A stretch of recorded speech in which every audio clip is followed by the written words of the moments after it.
Here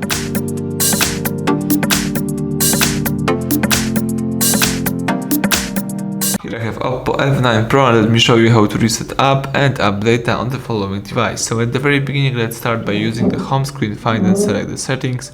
You need to here scroll down and choose additional settings. Select here the backup and reset right here. Alright, from backup and reset, let's choose factory data reset and choose here erase all app and app data right here.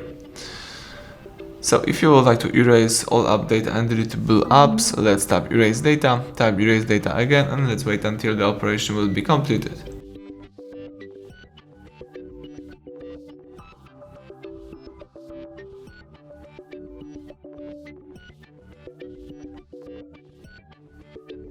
Excellent, the welcome panel just pops up, so everything went well. Thank you for watching. Please subscribe our channel and leave thumbs up under the video.